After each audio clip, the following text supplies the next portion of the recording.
తెలంగాణ ప్రభుత్వం ఇందిరమ్మ హౌసింగ్ పథకంలో సమస్యల పరిష్కారానికి భారీ మార్పులు చేసింది.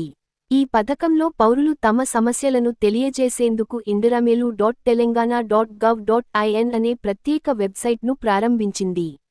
ఇప్పుడు ఎవరికైనా ఈ పథకంలో సమస్యలు లేదా ఫిర్యాదులు ఉంటే, వారు ఈ వెబ్సైట్ ద్వారా ఆన్లైన్లో ఫిర్యాదు చేసుకోవచ్చు. ఈ వెబ్సైట్ను తెలంగాణ హౌసింగ్ మంత్రి పొంగులేటి శ్రీనివాసరెడ్డి గురువారం ప్రారంభించారు.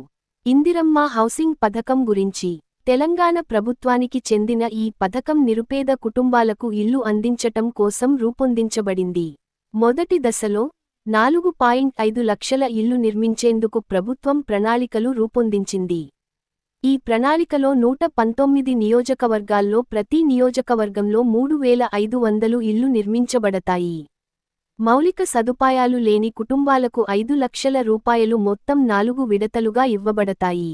indiramelu.telangana.gov.in పోర్టల్ లక్ష్యం. ఈ వెబ్సైట్ యొక్క ముఖ్య ఉద్దేశ్యం, పథకంలోకి సంబంధించిన ఎటువంటి సమస్యలు, ఫిర్యాదులు ఉంటే వాటిని పౌరులు అనుకూలంగా ఆన్లైన్ ద్వారా వేయడం. అర్హతలు: తెలంగాణ రాష్ట్రంలో నివసిస్తున్న కుటుంబాలు, నిరుపేద కుటుంబాలు మరియు ఆర్థికంగా బలహీనంగా ఉన్నవారు, కరువైన కుటుంబాలు, దళితులు, ఆదివాసులు, శుభ్రత కార్మికులు, దివ్యాంగులు మరియు ట్రాన్స్జెండర్లకు ప్రాధాన్యత ఇవ్వబడుతుంది. 18 సంవత్సరాలు పైబడిన వారు.